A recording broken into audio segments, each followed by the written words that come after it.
Erga Saadaam Hussein fannifamee booda addunyaa kanarratti sodaa malee sagalee isaa ol kaasee Ameerikaa kan dura dhaabbate bulchaa tokko qofa ture. Innis Muhammad Gaadaafii jedhama. Gaadaafiin hooggantoota Arabaa walitti qabee yoo ariitiidhaan Ameerikaa dhaabuu baanne tartiibni itti aanu keenya ta'a jedhee ifatti dubbataa ture. Hooggantoonni Arabaa isatti qoflanis jechiisaadha oolee bubbulee dhugaa ta'uun isaa mirkanaa'ee jira.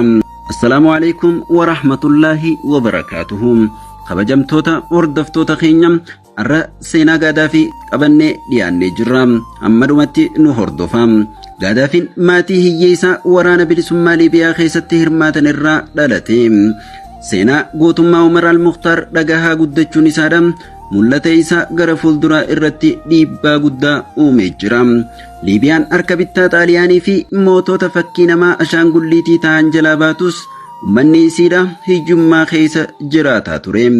Bara 1969 keessa jidduu lola Israa'elii fi Arabatti ka'een Araboonni lola san moohamanii.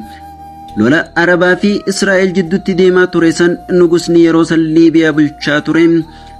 Warra lixaatii wajjin hariiroo cimtuu waan qabuuf lola san Araboota wajjin hin hirmaanne ture. Hawaasni biyyattii sababa inni hirmaachuu dhabeef Araboonni Israa'eliin moohaman jedhanii waan amananiif mormii guddaa kaasanii booda fincila saniin nugusni baqate. Gaadaafiin yeroo san umriin isaa waggaa 27tti waraana hoogganuun mooticha biyyaa ariihee aangoo qabate. Erga aangoo qabates qabeenya boba'aa Liibiyaa guutumatti harka biyyattiitti deebisee maallaqa zayitaa fi boba'aa irraa argameen Liibiyaa addunyaa irratti biyya badhaatu taasise.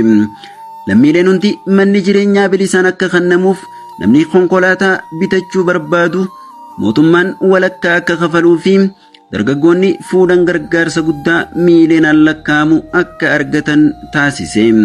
Ameerikaan yeroo inni kaampaaniilee boba'aa isaanii ari'uu mufii guddaa keessa waan galaniif maaqaba adda addaa irra kaayan. Yeroo Ameerikaan maaqaba adda addaa irra keessu hooggantoonni addunyaa Gaadaafii sodaa Ameerikaa irraa kan ka'een baqatan. Yeroo rakkoo san mootii tokko qofaatu Gaadaafii cinaa dhaabbate. Sunis goota Afrikaa Neelsan Maandeellaa qofaatu isa cinaa dhaabbate. Maandeellaan akkuma inni gaafa rakkoo hooggantoonni addunyaa hundi nu baqannaan nu cinaa dhaabbate, nutis har'a yeroo rakkoo kanatti isa cinaa dhaabbanna jedhe. Waggaa kana Gaadaafiin xiyyeeffannaa isaa gara Afrikaatti naanneeffate. Afrikaan maallaqa doolaara Ameerikaatiin daldaluu dhiistee warqiidhaan walii gurguruu qabdi jedhee yeroo murtii dabarsuun hooggantoonni Afrikaa gammadanii mootii mootota Afrikaa jedhanii maqaa kennaniif. Murtii kanaan Ameerikaan sodaa keessa galte. Sochii Arab Spring takkaa'u fincila Arabaa Tuniziyaa fi Gibsi keessatti ka'een booda shiraa lagaatiin fincilli Liibiyaa keessattis akka uumamu taasifame.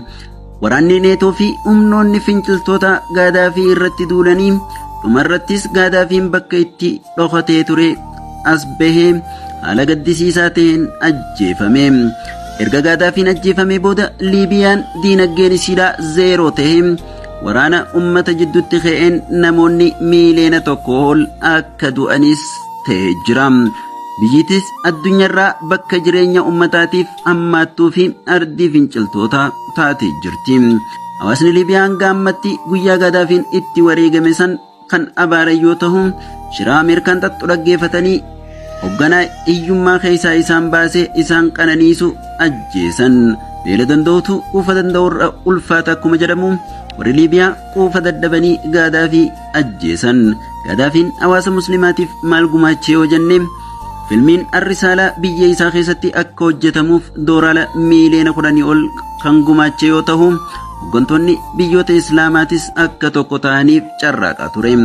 Kabajamtoota hordoftoota keenya, waa yeroon nutti dheerattuuf jecha har'aaf asitti gabaabbanna. Seenaa dinqisiisaa kana irratti yaadni keessan maali? Gumaacha seena qabeessa Gaadaafiin uummata isaatiif godhe hoo akkamitti ilaaltan isiniin jecha yaada keessan koomentii jalatti naaf barreessaa. Viidiyoon kun nama hedduu biraa akka ga'uuf laayikii fi sheer godhuu hin dagatinaa. Kutaatti aanu keessatti waa'ee filmii Arrisaalaatii fi Umar Mukhtaar gumaacha filmii kanaaf Gaadaafiin godhe isiniif qabadhee akkaan dhiyaadhu yoo feetan komentii irratti kutaa lammaffaa ja'anaa barreessaa. Viidiyootti aanuun amma walitti deebinutti nagaatti naaf tura. Wassalaamu alaikum warahmatullaahi wabarakaatuh.